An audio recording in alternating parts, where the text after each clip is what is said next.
Join us at the top of the show. Sid Xero called tomorrow's decision on awarding the 2026 World Cup maybe the most important sports day in the history of Canada. Do you think it will go Canada's way? I don't. You don't? I don't trust these people. Are you just hedging your bets, or do you honestly not trust it? I think something weird is happening here.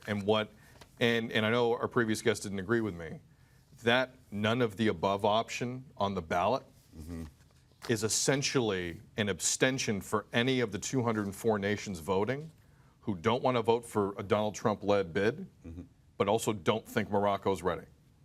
And if that happens, and there's no winner after this tomorrow, which could happen, that's part of this, then every other federation, Europe, Asia, they're allowed to come right back in, because right now they've been banned from this. In South America, they've been banned from bidding for this. If tomorrow there is no winner, China's in, England's in, rest of Europe if they want, who could do a tournament tomorrow, they jump in.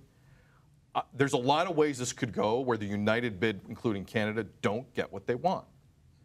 And we've seen FIFA too many times, Tim. I understand what they tried to do 3 years ago. I don't trust them. I don't.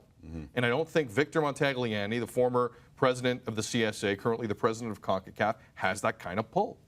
I don't think he does. There's way too many moving parts here. And the obvious decision with FIFA is rarely the one taken. Right. And that's why I don't think Canada will get this tomorrow. I hope I'm wrong. I hope we sit here tomorrow, Tim, celebrating, not talking about, celebrating one of the great sporting moments in my lifetime, to host games. But is it really celebrating if you still don't know that you'll get an automatic berth into the tournament? Because that would be remarkably Canadian for a Canadian bid to win and become the first country ever to host the World Cup and not get without playing in it an automatic bid.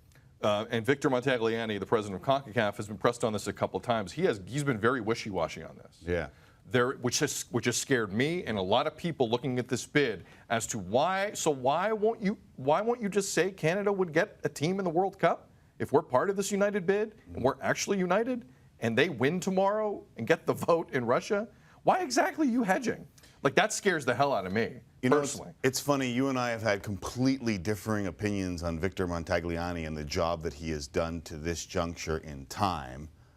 I would change my opinion on the job that he has done to this time if Canada does not get an automatic bid, if in fact they win this bid process with Mexico and the United States, especially if Mexico and the United States receive automatic bids in Canada, and they will, who in the midst of all this were being trumpeted, pun intended, as the lead candidate because people didn't like the politics of the United States. Yeah. So they turn to Canada and go, hey, here's nice Canada. Vote for nice Canada and this guy, Victor Montagliani. And the other blow that this will land for me is to women's soccer. And I know you'll say, well, how the hell does that equate?